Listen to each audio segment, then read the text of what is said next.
guys, welcome to the channel, and this is another speed build, one that isn't collab related, or Christmassy.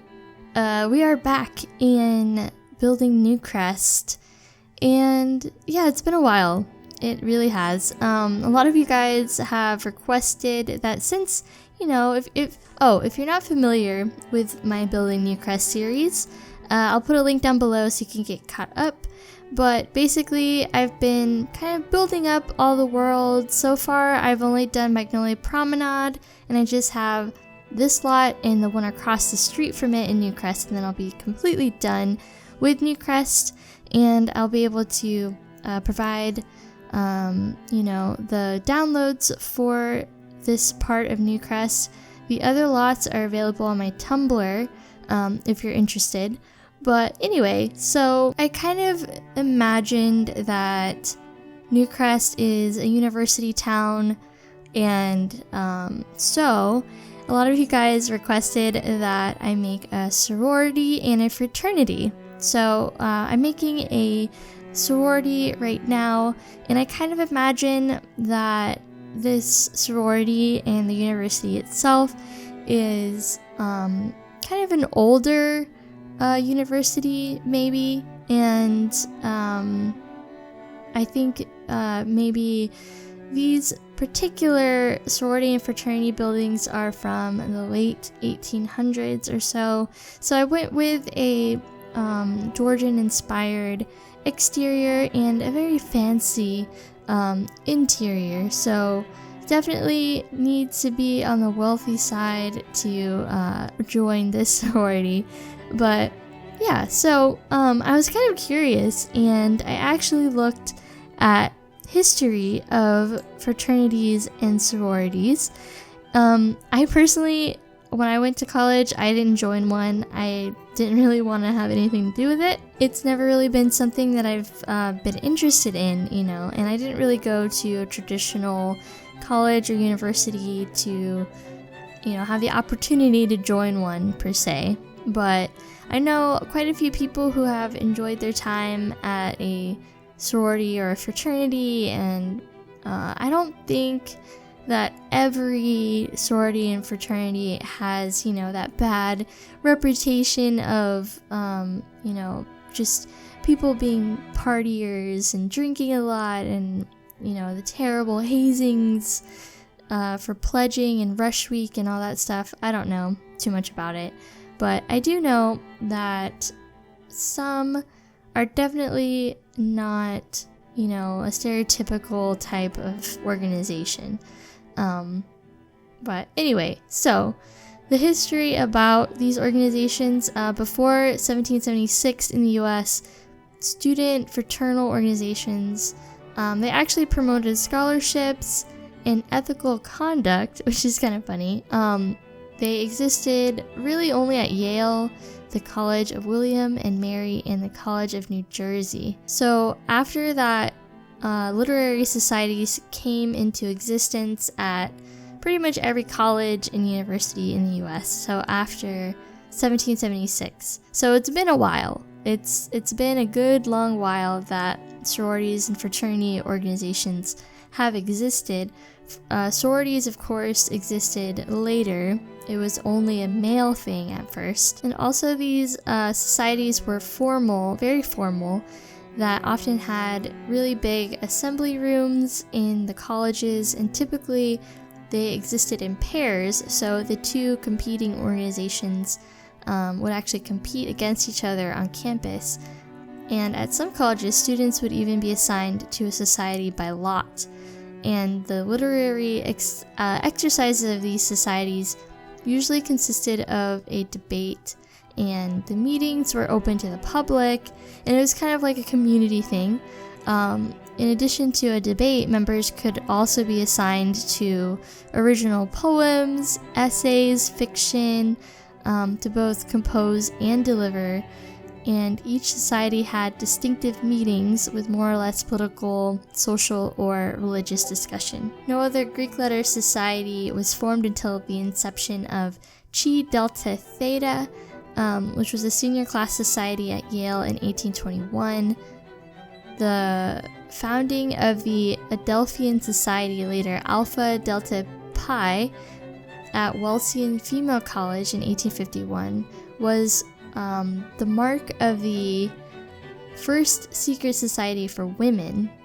Shortly after came the Philomathian Society, later Phi Mu, I think it's Phi Mu, also founded at Wesleyan in March 1852. And in 1867, a society called IC Sororities was founded as the nation's first women's fraternity at Monument College in Illinois, and later became known as Pi Beta Phi. It was the first to begin expanding the different chapters.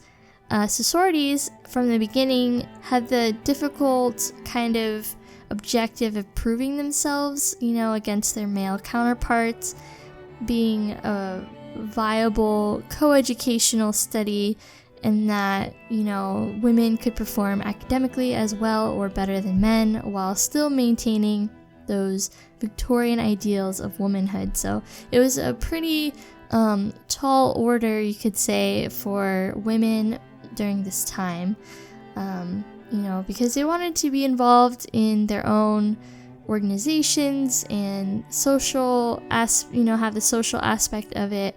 But they had to prove themselves, against their male counterparts. Gamma Phi Beta would gain notoriety in 1882 as the first organization to be called a sorority. Basically, before then, they were just called female or women fraternities.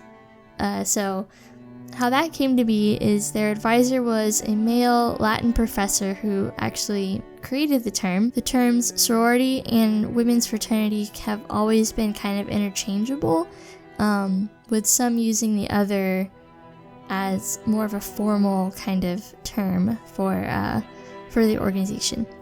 The social sororities were one of the few social outlets at most universities, especially for women.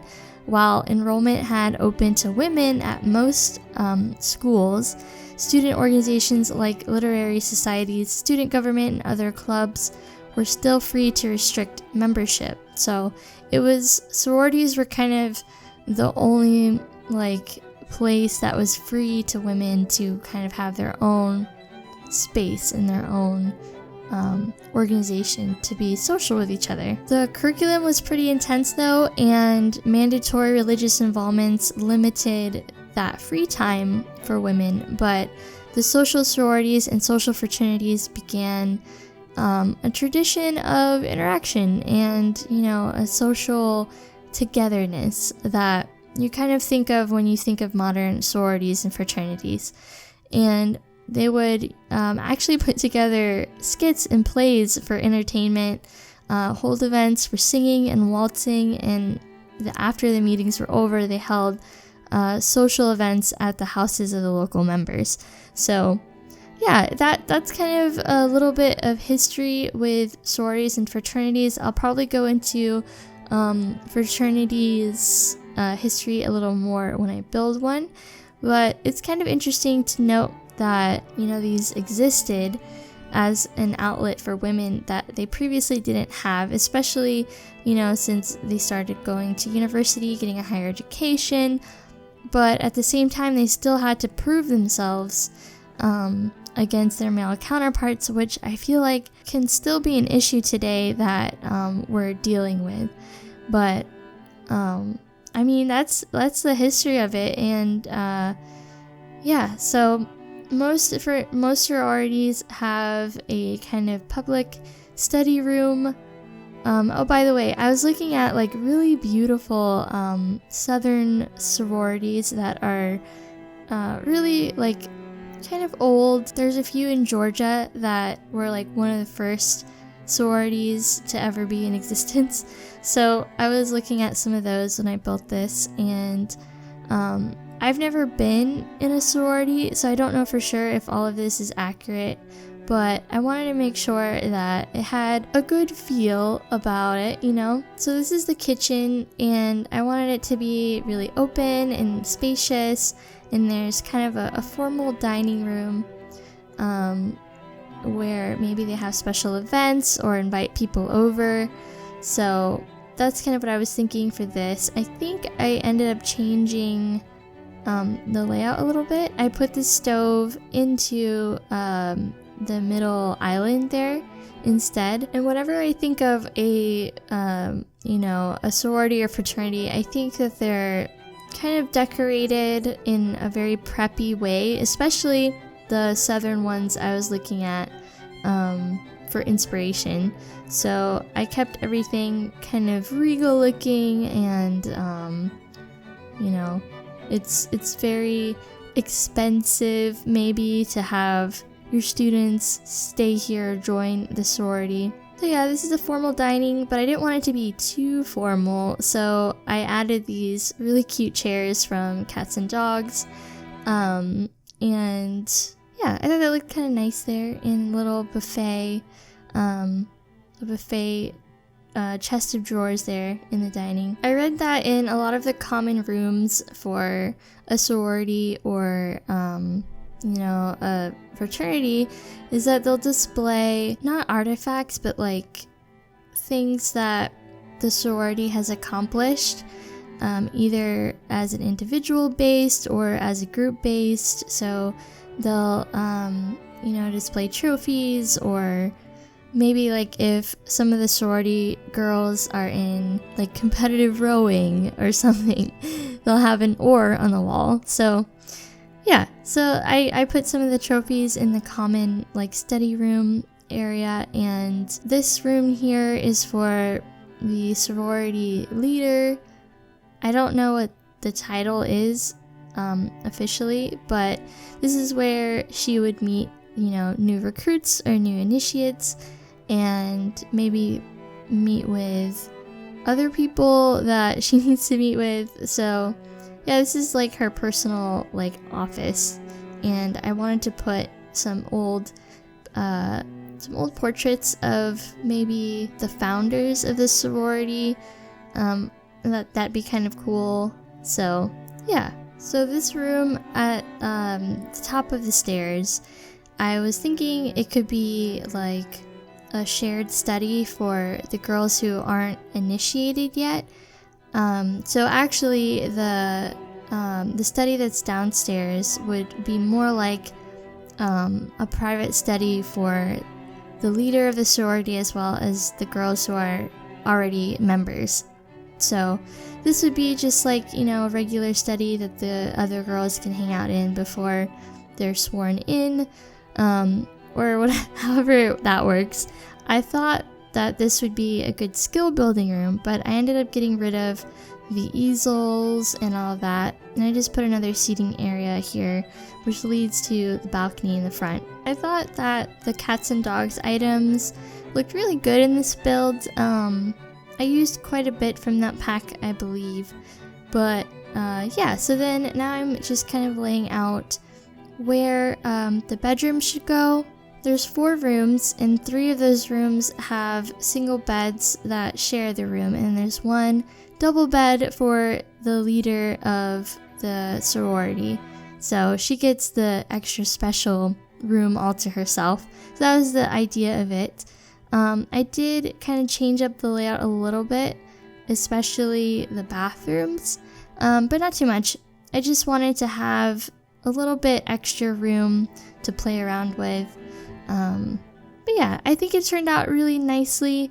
I tried to give each room a little bit of personality. I changed up the clutter that I used in each room so it looked like, different girls are staying in the different rooms. Because I didn't think it would make sense to have, the same type of decor or clutter in every room, since, in real life, they would actually, have a little piece of themselves while they're staying there. So yeah, I thought it'd be cute to have maybe some of those lights that came with the holiday pack kind of draping over the bed in this one room. But I pretty much decorated the bathrooms the same, maybe just a few different colorways. But yeah, I really enjoyed building this build, and I hope you guys enjoyed it as well. I'm hoping to build the fraternity soon and have it up. But yeah, otherwise, I'm going to be working on my IrrelephantSims challenge on stream on Friday, and then on Saturday I'll have another Santa Saturday build for you guys, which will be a recreation, or at least I'm going to try and recreate the house from A Christmas Story. So yeah, I hope you guys enjoyed this build, and leave a comment down below. Don't forget to send me some love either here on YouTube or on Twitter. I will always respond and say hello. I will talk to you guys later, and thank you so much for watching. Bye guys!